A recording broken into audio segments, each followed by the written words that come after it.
A Bíblia ela é a expressão do próprio Filho, do próprio Senhor Jesus. Jesus, Ele é, em realidade espiritual, a palavra excelsa de Deus. Foi através do Senhor Jesus que Deus criou todas as coisas. Nos criou. E foi através do Filho que Ele nos regenerou. A palavra regeneração significa gerar de novo. Com esse nascimento natural com que todos nós nascemos, Ele nos condena ao inferno. Já nascemos condenados ao inferno, espiritualmente morto, em delitos e em pecados. Na glória não vai entrar pecador, vai entrar filhos, vai entrar santos e amados. Quem são os filhos? Aqueles que nasceram de novo, aqueles que, como nós cantamos aqui, receberam uma nova vida, a vida de Cristo. Por isso que a palavra regeneração, ela significa nascer de novo, nova vida, ou uma pessoa verdadeiramente filha de Deus, santa em Cristo Jesus. O que uma pessoa tem que fazer para ser santa e santo?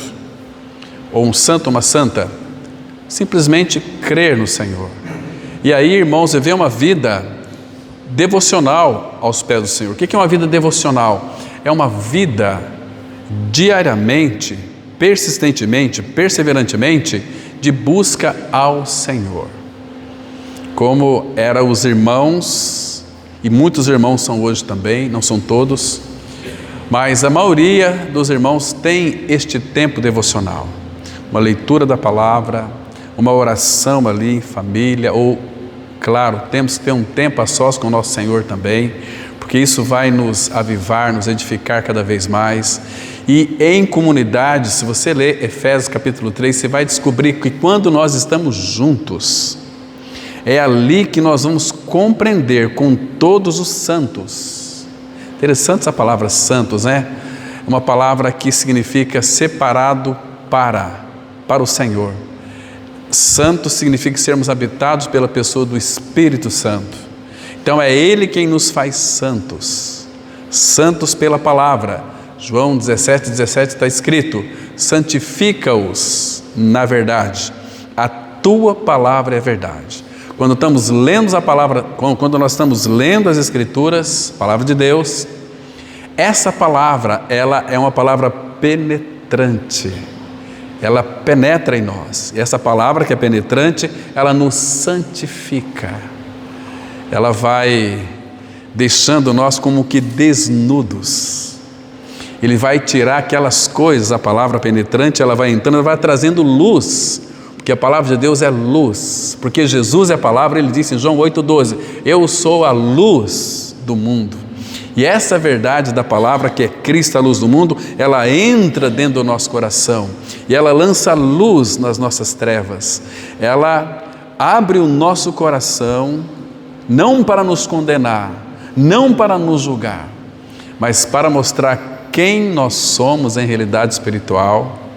Vai perceber que nós somos tão ruins, terríveis, como que se tivesse uma pedra no seu quintal, está lá muitos meses, você remove aquela pedra 10:30 da manhã, meio-dia, 1h da tarde, o sol está a pino. Quando você remover aquela pedra, você vai ver um monte de barata, bicho, minhoca, escorpião, seja lá o que for, vai sair correndo. Então a luz da palavra, ela penetra em nós, ela vai mostrando, ela vai descortinando aquelas coisas ocultas do nosso coração, lá no íntimo. E Ele não vai nos julgar e nem condenar. Ele vai mostrar, dizendo o seguinte: você precisa ser liberto disso. Eu estou pronto para te libertar, mas Ele não vai fazer isto sem o nosso consentimento. Deus não força ninguém a nada. Ele quer um coração voluntário, entregue inteiramente a Ele. Então, com esse coração inteiramente a Ele, Ele pode fazer de você uma pessoa incrível, uma pessoa preciosa aos olhos dEle, uma pessoa maravilhosa, uma pessoa cheia de virtudes. Nós não temos virtudes, as virtudes do alto, as virtudes de Deus em nós. Começando com o caráter, o irmão orou aqui para que Cristo forme o caráter dele em nós, irmãos, isso não é automático, não cai no nosso colo. Quando nós oramos pedindo para Deus um caráter formado, significa que nós estamos entregando a nossa vida às mãos daquele carpinteiro. Tudo que é torto na nossa vida, Ele vai cortar, Ele vai endireitar, porque Ele sabe fazer isso com maestria, faz de uma forma magistral, porque Ele é Senhor, Ele é Deus. Ele vai trazer, irmãos, paz, vai encher teu coração de alegria, vai encher teu coração de amor. Você vai perceber, ou os outros vão perceber que você é uma pessoa estranha. Como pode? Aquela pessoa fez tanto mal para você, você consegue amar essa pessoa ainda? Mas não é eu, mas é Cristo em mim. A cruz já removeu a minha natureza perversa, pecaminosa, egoísta. Entende, irmãos? E a gente vai analisar hoje aqui, no versículo 2, algo da palavra dele e do nome dele, que diz assim, verso 2: prostrar-me-ei para o teu santo templo e louvarei o teu nome. Aqui, irmãos, que templo que é esse? Vamos, como aqui é Antigo Testamento, está se referindo a uma figura da casa de Deus. Porque quando foi erigido o templo de Salomão, aquele povo se reunia no templo, onde no templo só poderiam entrar os sacerdotes e o sumo sacerdote, uma vez por ano. Mas na parte exterior o povo ficava ali, se colocava ali diante ali do templo, e eles oravam, se prostravam, se ajoelhavam com o rosto em terra e clamavam. Isso está escrito também em 2 Crônicas 7,14, está escrito assim: se meu povo, que se chama pelo meu nome, orar e me buscar, primeiro ele fala se arrepender de seus maus caminhos, e se humilhar, e me buscar, e orar a mim, eu o ouvirei, sararei a sua terra, vou derramar chuvas nas estações adequadas que nós precisamos. Deus não abandonou a sua criação. Às vezes Ele cerra os céus de chuva, porque o povo de Deus é um povo rebelde. E quando um povo de Deus é um povo que ama o Senhor, ama a sua palavra, Deus então abençoa aquele povo.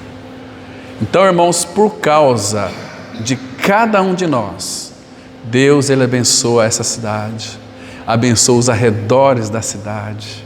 Entende, irmãos? Eu tenho observado, não sei se vocês conhecem, eu já foram lá no Parque Vacaria, é o Parque Vacaria, não é? A gente faz ali umas caminhadas, eu já vi aqui alguns casais de namorados lá, né?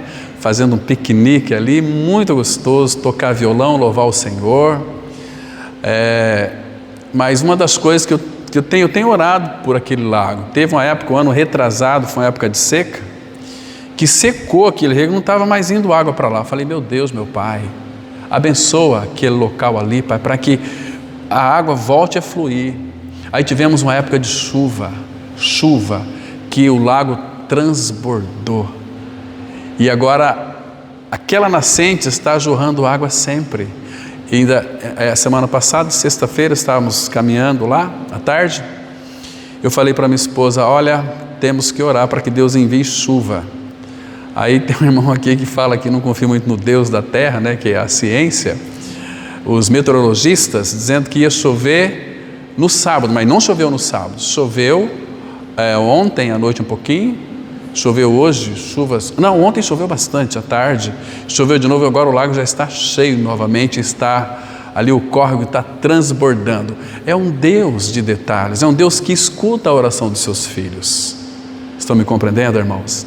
Então temos que buscar a Ele, temer a Ele. Ele é um Deus que muda as estações. Quando eu mudei para cá, não sei se aqui tinha neblina, mas às vezes dá uma saudade lá do Paraná, que lá no Paraná, os irmãos que participaram ali de algum congresso, está aqui a Ivete, seu esposo, o Carlinhos também participou, e outros irmãos talvez tenham participado, não conheço. Lá assim, aquela neblina de manhã cedo naquela chácara é muito lindo. Eu falei assim: papai,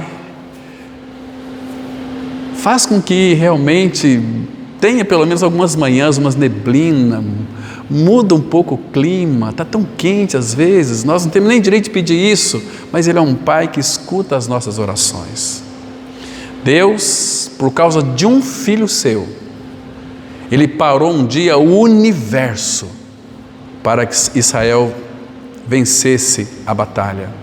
Eu tive o privilégio de conhecer o irmão Adalto Lourenço, que era o cientista brasileiro, que o tempo que ele passou lá na primeira Batista de Londrina, pregando, um homem muito inteligente, e ele disse o seguinte: olha, Deus escuta as nossas orações, Ele muda climas e estações, mas nós temos que orar com confiança, crendo. Nós sabemos que Deus é poderoso para fazer infinitamente mais, além de tudo aquilo que nós pedimos ou pensamos, conforme o seu poder que opera em nós, mas nós cremos mesmo que Ele vai fazer, que Ele tem poder para fazer isso. Nós sabemos, mas não cremos, e quando nós sabemos e cremos, Ele vai fazer. E você também sabe que Deus não realizará nada para nós que não seja da vontade dEle. A vontade dEle é boa para nós, porque muitas vezes, irmãos, nós fazemos pedidos ao Senhor que não tem nada a ver, é para os nossos próprios interesses, porque aquilo que a você concerne não precisa nem orar, Ele vai lhe conceder. Está escrito aqui, olha, no versículo 8, bem no início aqui do Salmo 138, o que a mim me concerne, o Senhor levará a bom termo. Aquilo que é teu, ninguém mais vai usufruir. Você é uma pessoa única, e aquilo que é seu também ninguém mais pode usufruir. Estão me compreendendo, irmão? Aquilo que concerne a nós, seus filhos, Deus levará a bom termo, mas às vezes Ele precisa de aquietar o nosso coração muito agitado.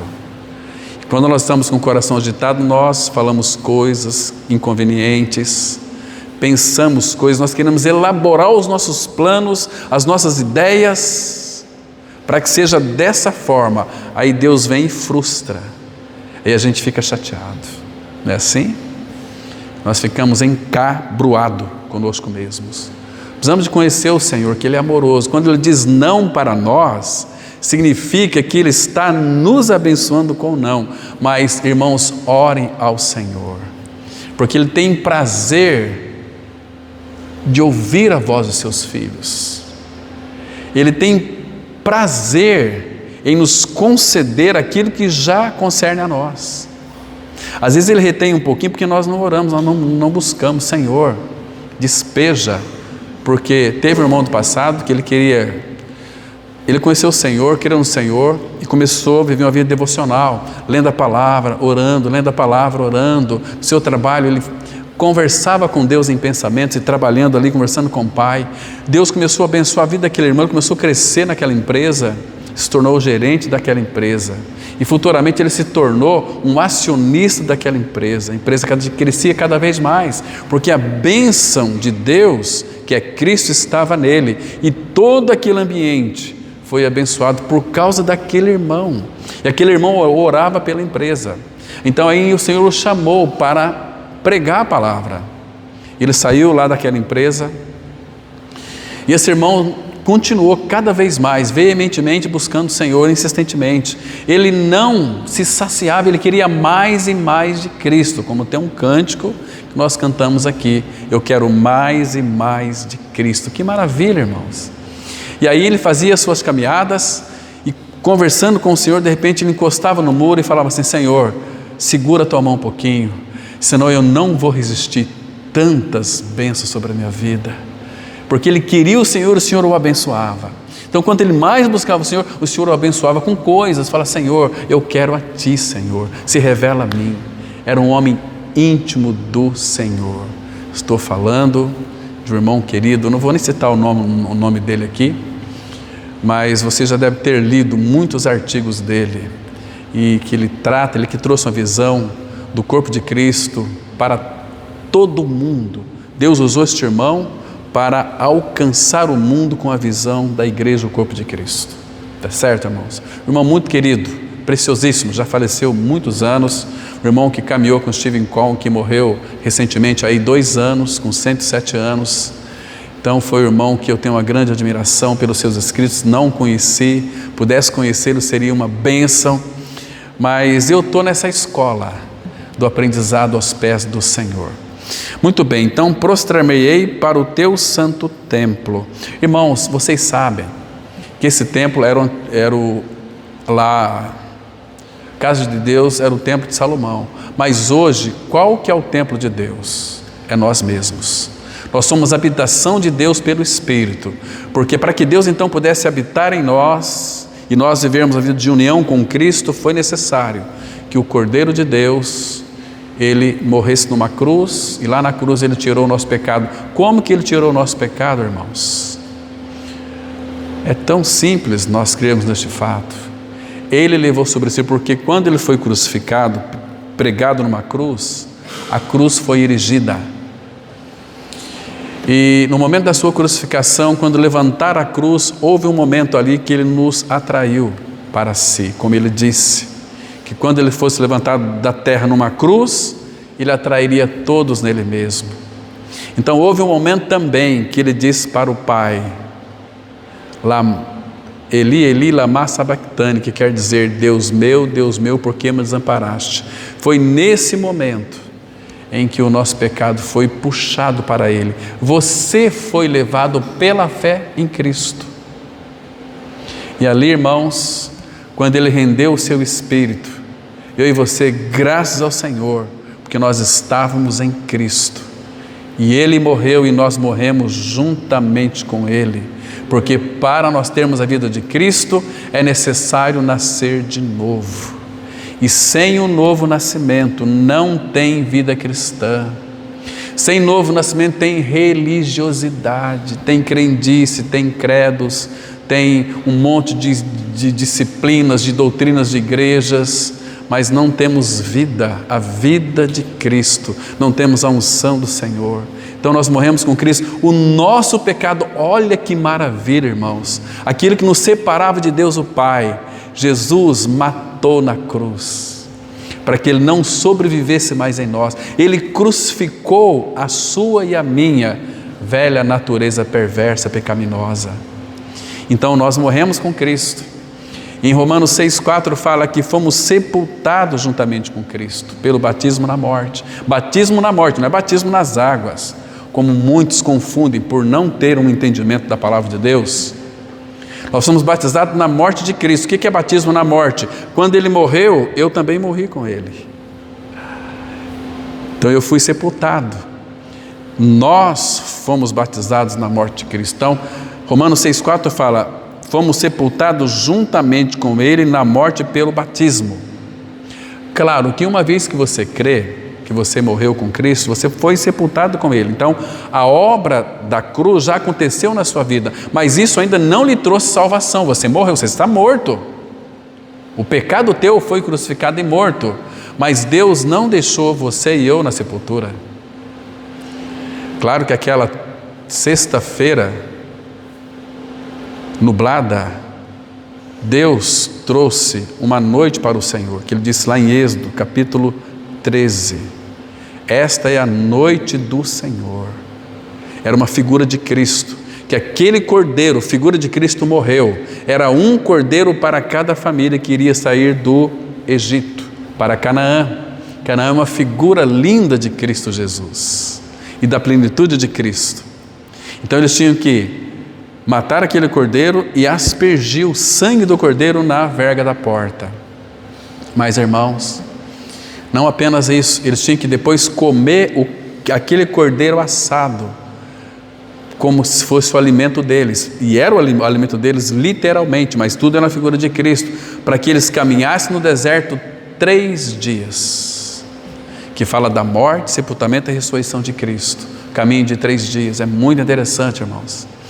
Então, quando nós estávamos ali sepultados com Cristo, vocês sabem, irmãos, que o Senhor Jesus não ficou no túmulo. Ao 3º dia, Deus o Pai o ressuscitou. Deus o Pai levantou Cristo do túmulo, Para os filhos de Deus, graças ao Senhor, a morte não tem a última palavra. Cristo é a vida. Lá na cruz, a palavra fala que Ele tragou a morte.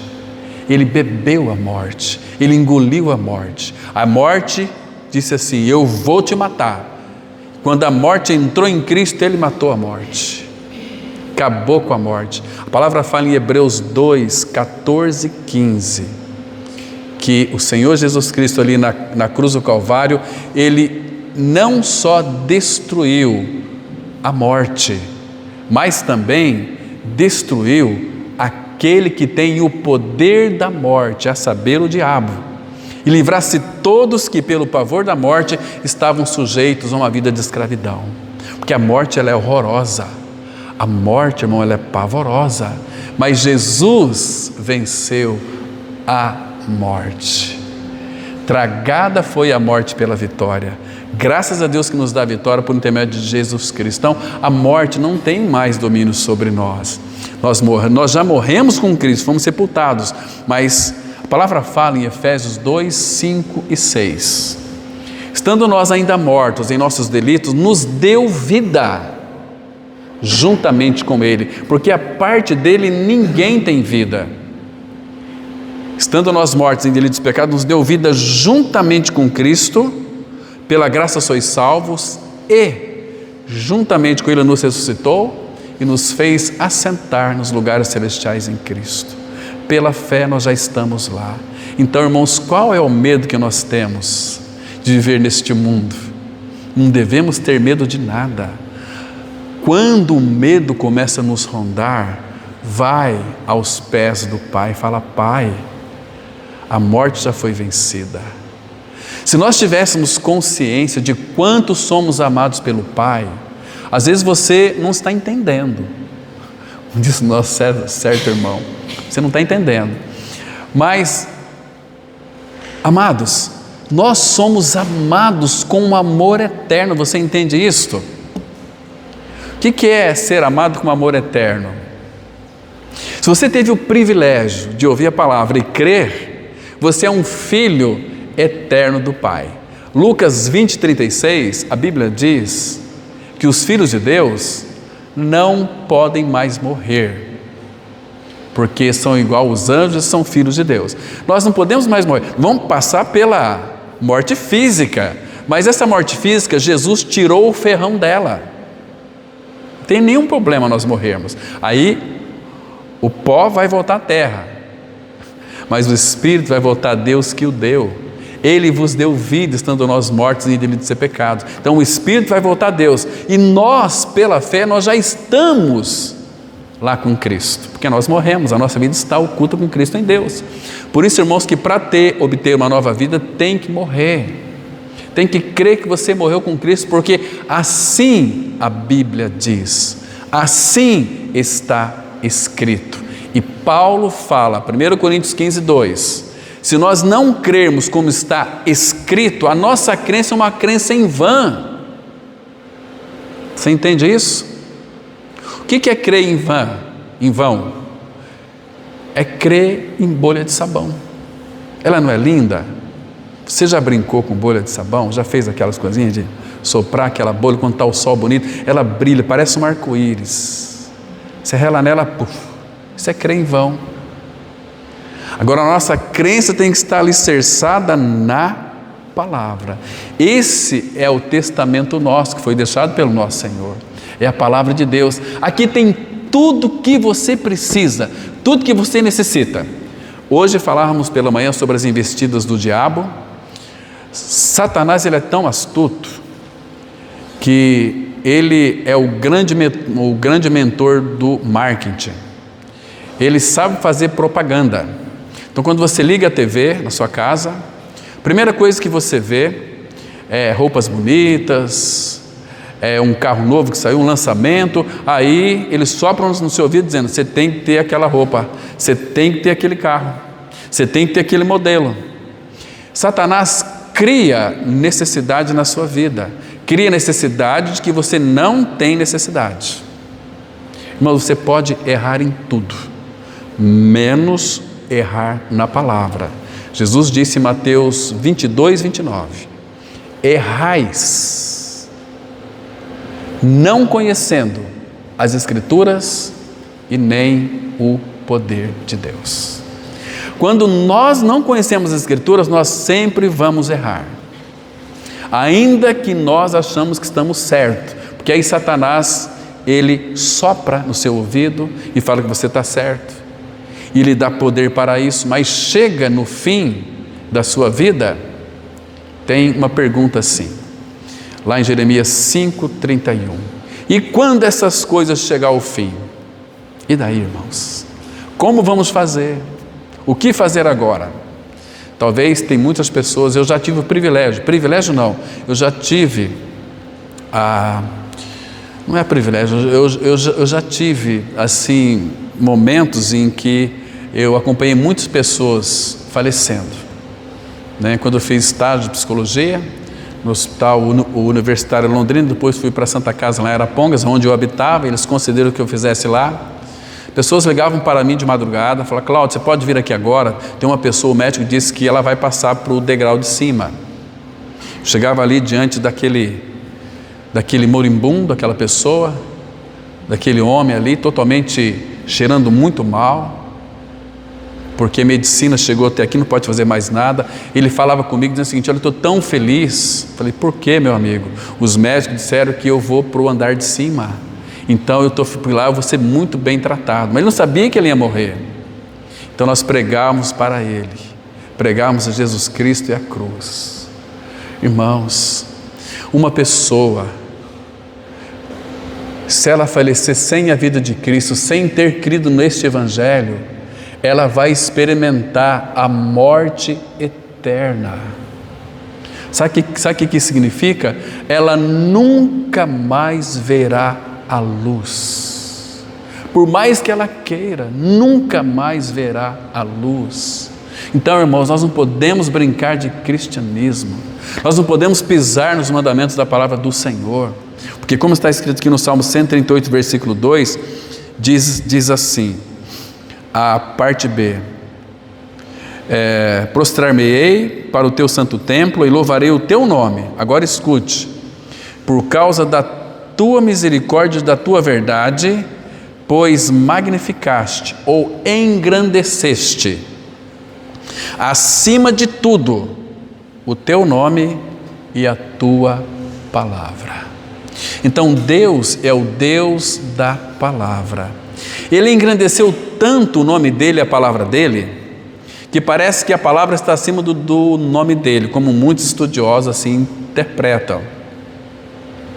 Mas, irmãos, se Deus engrandeceu, ou magnificou, exaltou a sua palavra acima de tudo, seu nome e a sua palavra acima de tudo, faz muito bem nós crermos naquilo que ele disse na sua palavra. Porque quando nós não cremos neste fato aqui, nós estamos correndo risco de morte eterna. Vocês estão me compreendendo, irmãos? Então se faz necessário pedir para o Senhor revelar a sua graça, para que mediante a graça nós venhamos a crer. Porque se nós não crermos na palavra, mesmo lendo a palavra, nós vamos ter muito conhecimento da palavra e vamos ser vazio da palavra.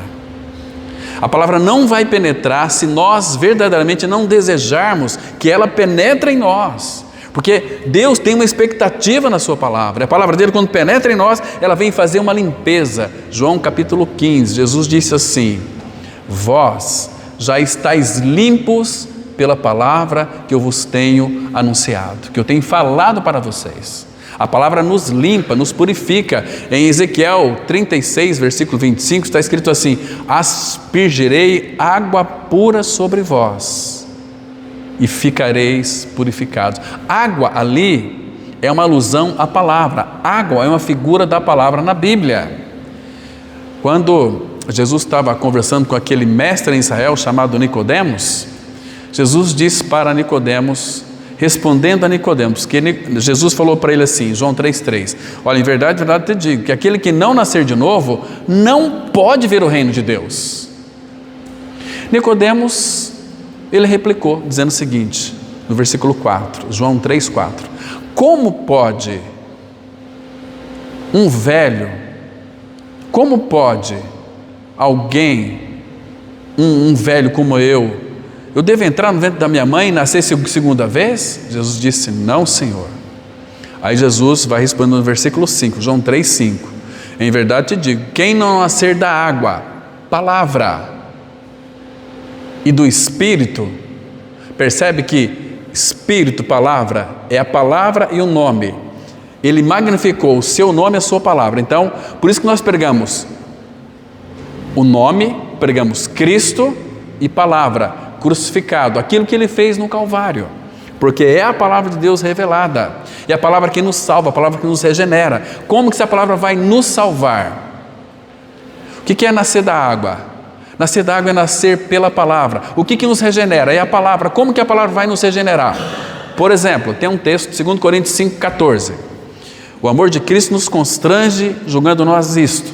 Um morreu por todos, logo todos morreram. Então, a palavra traz uma informação para o meu coração de que Jesus, o Rei da Glória, morreu por todos. Ele morreu em meu lugar. Mas a parte B diz assim, logo todos morreram. Então, quando eu creio nessa palavra, essa palavra vai me libertar do pecado, porque o Espírito Santo vai aplicar essa palavra, tornando-a realidade na minha vida. Aí eu vou poder dizer, Cristo morreu, mas eu também morri. Que história é essa? Porque está escrito e eu creio na palavra. E a palavra crer significa união com aquilo que eu creio. A palavra de Deus ela é tão poderosa, irmãos. A palavra de Deus, vocês se lembram? Como que Deus criou todas as coisas? Vamos lá para Gênesis, capítulo 1, para nós termos uma leve noção do que isso significa. Gênesis 1, versículo 1, 2 e 3. Olha que interessante aqui, irmãos, muito interessante. Aliás, não é interessante, isso aqui é muito interessante. A Bíblia diz assim, olha, Gênesis 1, verso 1. No princípio, criou Deus os céus e a terra. Vamos descendo mais aí, verso 2. A terra, porém, estava sem forma e vazia. Havia trevas sobre a face do abismo e o Espírito de Deus pairava sobre as águas. Disse Deus, haja luz e houve luz. Viu Deus que a luz era boa e fez separação entre luz e trevas. Chamou Deus a luz dia e as trevas noite. Houve tarde e manhã o primeiro dia. Agora olha aqui o versículo 5. Disse Deus, haja firmamento no meio das águas e separação entre águas e águas. Fez, pois, Deus o firmamento e separação entre as águas debaixo do firmamento e as águas sobre o firmamento, e assim se fez. Irmãos, agora um detalhe aqui importante. Quero que você abra agora lá no Evangelho de João, capítulo 1, para você ver o poder dessa palavra. Mas a Bíblia diz que foi Deus quem criou, não foi? No princípio criou Deus, ali é Deus o Pai, é Elohim, e Bará, Meshi Elohim, criou Deus. Agora, Evangelho de João 1, versículo 3 e 4, diz assim, falando de Jesus aqui, todas as coisas foram feitas por intermédio dele, e sem ele, sem Jesus, nada do que foi feito se fez. Mas como a gente pode entender isso aqui? Não foi Deus quem criou? Deus disse, haja luz e houve luz. Deus criou a luz pela sua palavra, e aqui está dizendo que foi Jesus quem fez todas as coisas, e que sem Jesus nada do que foi feito se fez. Será que Deus se enganou? Claro que não. Olha o versículo 1 aqui, João 1:1. No princípio era o verbo. Gênesis fala da criação de Deus, E João 1 fala antes da criação de Deus. No princípio era o verbo. O verbo, o que é verbo? No grego é logos. Logos significa palavra. No princípio era o verbo, está em letra maiúscula aqui. E o verbo estava com Deus. Quando Deus disse, haja luz, era o verbo que saía da boca de Deus e criava todas as coisas. O verbo estava com Deus e o verbo era quem, irmão? Deus. Jesus disse assim, em João 3, eu e o Pai somos um. Quem vê a mim, vê o Pai, ele disse para Filipe lá em João 14, versículo 9. Porque Filipe perguntou para Jesus, Senhor, mostra-nos o Pai, e isso nos basta. Então Jesus respondeu para Filipe, ninguém que pergunta algo para o Senhor, na sua palavra, ficará sem resposta. Ele tem prazer em responder a cada um de nós. Se houver em nós um desejo em conhecer o Senhor e a sua palavra, porque Ele magnificou o seu nome e a sua palavra acima de tudo. Então, Ele estava no princípio com Deus e todas as coisas foram feitas por intermédio dele. Deus criou todas as coisas pela sua palavra, e a palavra de Deus é Cristo. Por isso que Hebreus 4:12 diz assim, que a palavra de Deus, ela é viva e eficaz, e mais penetrante do que qualquer espada alguma de 2 gumes. A palavra de Deus penetra até o ponto de dividir alma, espírito, juntas e medulas, e ela é apta para discernir os pensamentos e os propósitos do nosso coração. A palavra de Deus é viva. Por que ela é viva? Porque Cristo é a palavra encarnada de Deus. E aqui, irmãos, no versículo 14, temos um versículo extraordinário, magnífico, estupendo, maravilhoso. Ele disse assim, este verbo que estava com Deus, que era Deus, e o verbo se fez carne e habitou entre nós, cheio de graça e de verdade, e vimos a sua glória, glória como do unigênito do Pai. Você vê que lindo é isso aqui? O verbo de Deus, a palavra de Deus, ela se fez carne e habitou entre nós. Para que Jesus se fez carne? Ele veio para morrer numa cruz, e o Deus, que é Cristo, se fez carne, ele ganhou uma natureza humana também. Agora Jesus tem 2 naturezas, ele tinha divina, ele é Deus, e ganhou uma natureza humana, uma natureza perfeita. Ele é o homem perfeito de Deus, 100% Deus, 100% homem. Agora, Deus também ganhou uma natureza, Deus é Espírito. Lembra de João 4:34? Deus é Espírito, e importa que seus adoradores o adorem em espírito e em verdade. Deus é Espírito, mas Deus, quando Ele se fez carne, Ele ganhou uma natureza humana. Ele tinha que se fazer carne, senão não teríamos jeito de nós ir para a glória. Deus é tão perfeito em tudo que faz, porque Cristo se fez carne e osso, sangue. Quando Jesus foi ressuscitado, Ele não ressuscitou em espírito, Ele ressuscitou carne e osso. E à direita de Deus o Pai tem um homem assentado no trono. A nossa humanidade foi jogado para dentro da Trindade. Ele fez o caminho primeiro. Você sabe o que é precursor? Você tem ideia do que seja isso? Pré, antes, cursor é o curso. Jesus é o precursor, é o que fez o caminho primeiro. Vamos abrir então em Hebreus, capítulo 6, vamos mostrar para os irmãos, ter um entendimento claro, para que você fique bastante seguro e nunca mais tenha medo de nada e nem de ninguém, nem da morte e nem de nada. Irmãos, a Bíblia é tão perfeita, tão completa, por isso que Ele magnificou, elevou, engrandeceu, exaltou o seu nome e a sua palavra acima de tudo. Vamos ler com bastante atenção esses versículos aqui, irmãos, a partir do versículo 17.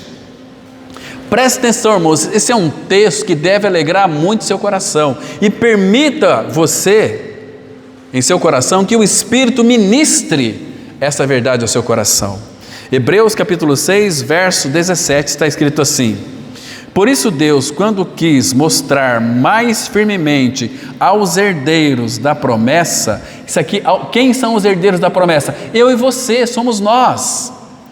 Quando Deus quis mostrar mais firmemente, porque nós já cremos, mas Ele fez questão de mostrar mais firmemente, para nós ter mais certeza, mais convicção, para nós não termos dúvida, para que nenhuma dúvida do diabo possa nos desviar da palavra dEle, para nós não sermos crentes religiosos, para sermos cristãos, filhos santos e amados do Pai. Então, por isso Deus, quando quis mostrar mais firmemente a imutabilidade do seu propósito, imutabilidade é aquilo que não pode ser mudado. Deus, quando Ele estabelece algo na sua palavra, Ele não muda, Ele é imutável. Ele quis mostrar para mim e para você, com mais firmeza, a imutabilidade do seu propósito. Por que isso? Porque Ele sabe que nós somos fracos e falhos. Parece que nós somos tão coitadinhos, né, irmãos? Mas diante da grandeza dEle, quem somos nós? Mas Ele nos fez filhos no Filho em Cristo Jesus. Então, Ele continua dizendo, a imutabilidade do seu propósito se interpôs com juramento. Ele jurou por quem? Existe alguém como Deus para Ele jurar? Ele não jurou por ninguém, jurou por si mesmo. Ele é Deus, Ele pode tudo. Ele é tremendo, Ele é maravilhoso. Escute aqui, irmãos, preste atenção. Para que, mediante duas coisas imutáveis, Ele vai falar dessas duas coisas que não pode ser mudada, nas quais é impossível que Deus minta. Então, aparece uma palavrinha aqui, forte alento. A palavra alento, ela significa coragem, força e entusiasmo. Isso é para nós ficarmos não assim animados, mas entusiasmados, porque animado é no campo da alma. Nós podemos estar animados hoje, amanhã ter um desarranjo estomacal aí, um diarreia, estragou meu dia, estou tão fraquinho, podemos até desanimar. Mas aqui não, para nós ficar em Deus, é a ideia aqui, entusiasmo é em Deus, é a ideia de uma pessoa entusiasmada. Então, forte alento tenhamos nós, que já corremos para o refúgio, a fim de lançar mão da esperança proposta. Quem que é o nosso refúgio? Lembra do Salmo 46, verso 1, que diz assim, Deus é o nosso refúgio e fortaleza, socorro bem presente nas tribulações ou na angústia. Então nós já corremos para o refúgio, mas Ele quer mostrar algo para nós fundamental. Continua dizendo aqui, para que nós tenhamos forte alento, né? A fim de lançar mão da esperança proposta, a qual temos por âncora da alma. Você sabe o que é uma âncora, não é? Âncora, quando o navio ele se aporta no porto, ele desce a âncora para segurar o navio ali. Então, quando o navio vai partir, aquela âncora tem que subir e o navio vai embora. Mas Jesus é a nossa âncora. Ele é a âncora da nossa alma. Ou seja, Ele entrou na presença imediata de Deus, Ele está lá. Agora nós somos o navio, a igreja é o navio. Deus faz as coisas, parece de uma forma tão absurda e louca, não é assim? Louca, mas é a forma dele agir. Então, Ele é para nós aqui, temos por âncora da alma, segure e firme, essa âncora da alma que penetrou além do véu. Além do véu, onde, irmãos? No trono da majestade nas alturas, onde está o nosso Senhor. Ele é a nossa âncora da nossa alma. Agora, verso 20, onde Jesus, como precursor, entrou por nós, tendo se tornado sumo sacerdote para sempre, segundo a ordem de Melquisedeque. Então, Ele fez o caminho da glória primeiro. Ele é o primogênito dentre os mortos. Ele entrou, a âncora está lá, mas o navio está aqui. Então, só que essa âncora, irmãos, Ele tem competência para nos sustentar. e Ele vai nos levar até a glória, a presença de Deus, o Pai. Irmãos, que lindo! Isaías vai dizer o seguinte: os teus olhos verão o Rei na sua formosura. Está escrito na palavra dele. Isso é tão lindo, tão precioso, tão maravilhoso. Os irmãos entendem isso? Que maravilha, que beleza isso, irmãos, sermos filhos de Deus em Cristo Jesus. Para você e para mim que cremos no Senhor, não há mais condenação. Nenhuma condenação há para os que estão em Cristo Jesus. Olha como foi linda a obra na cruz. Abra lá no Evangelho de João, capítulo 5, versículo 24.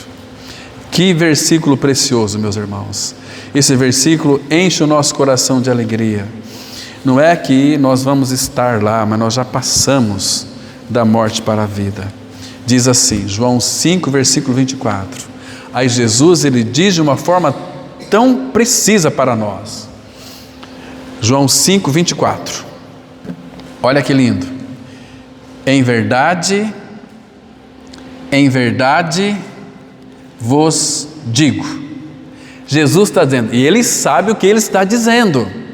Em verdade vos digo. Irmão, essa palavra aqui fala muito ao meu coração.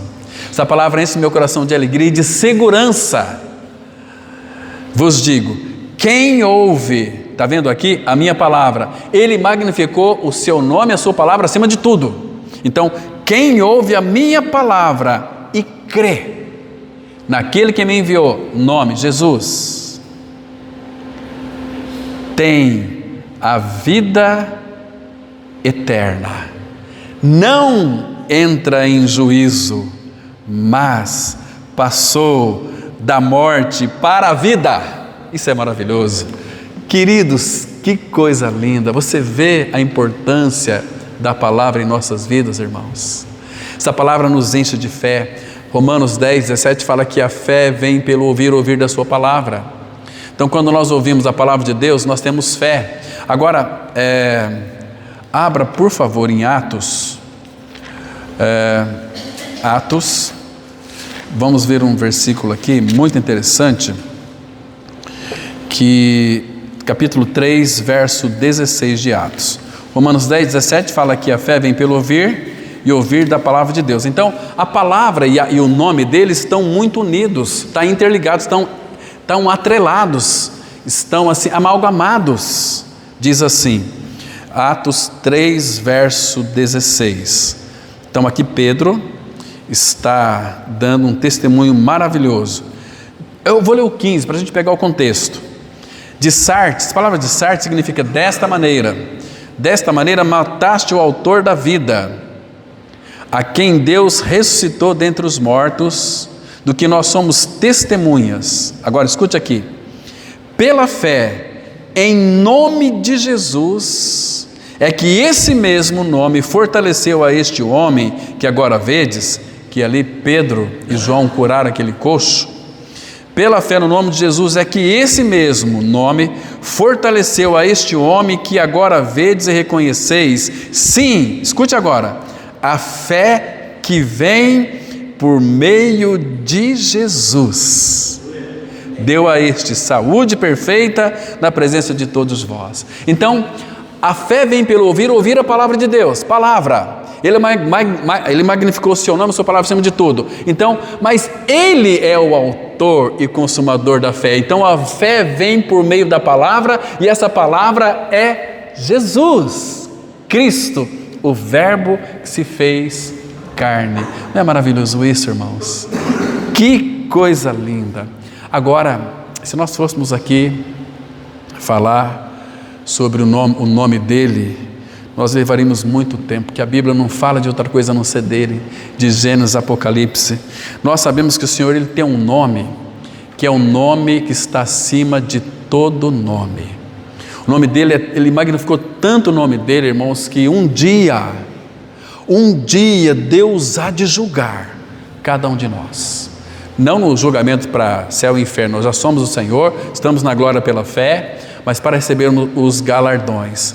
Mas Deus estabeleceu um dia que até mesmo aqueles que estão no inferno serão tirados do inferno e antes de ir para o lago de fogo que arde com fogo e enxofre, a segunda morte, eles vão ter que se prostrar diante de Jesus para confessar que Jesus Cristo é Senhor.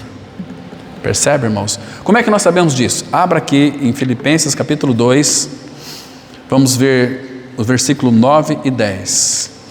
Filipenses 2, 9 e 10. Porque Jesus ele foi humilhado até a morte de cruz. Então, aqui o versículo 9 começa dizendo o seguinte, algo muito interessante, que diz assim, verso 9: pelo que também Deus o exaltou, Cristo como Rei, o exaltou sobremaneira, Ele deu um nome que está acima de todo o nome. Ele magnificou o seu nome, a sua palavra acima de tudo. O nome de Jesus está acima de todo nome. O 10, para que, é o propósito, para que ao nome de Jesus, escute, se dobre todo joelho nos céus, os que estão já nos céus, os da terra e debaixo da terra, quem está no inferno, serão tirados e terão que se prostrar e confessar Jesus Cristo como Senhor, aí serão lançados no lago que arde com fogo e enxofre, que é a segunda morte.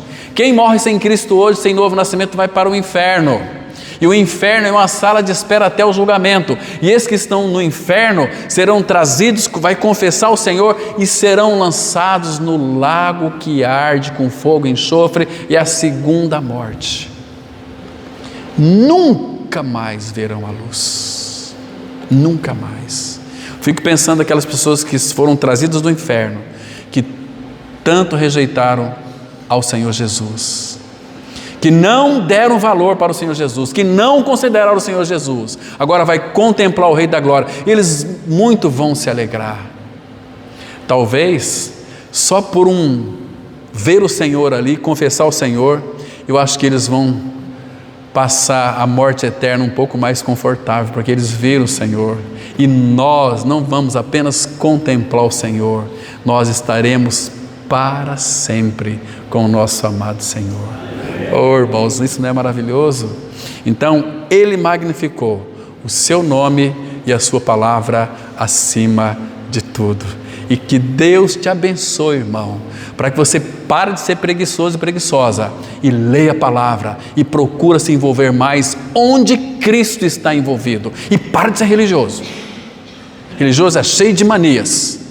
A partir de amanhã, comece uma vida com o Senhor, lendo a palavra, orando. Queridos, você não vai ser abençoado, porque em Cristo você é abençoado com toda a sorte de bênção, mas a bênção dele na sua vida é eterna, e onde você estiver, todo o ambiente vai ser um ambiente abençoado, e você tendo Cristo no seu interior, você vai ter autoridade para pisar serpentes, escorpiões e todo o levante do inimigo, porque a palavra fala assim, se Deus é por nós, quem será contra nós? Amém? Vamos orar. Pai, no nome de Jesus, te damos graças por mais um tempo juntos aqui, ó Pai, ouvindo a Tua palavra. Desejo do nosso coração, ó Pai, é que Tu estejas se revelando mais a nós, nos dando sabedoria para compreender a Tua palavra. Pai Santo, nos aviva, nos vivifica. Colocamos essa semana nas Tuas mãos, Pai, que nós sejamos uma expressão profunda e maravilhosa de Cristo, que o nome dEle seja glorificado em nossas vidas. Abençoa os nossos lares, nossa família, abençoa a nossa saúde, Pai, cuida de nós. Em nome do Senhor Jesus nós oramos agradecidos. Amém.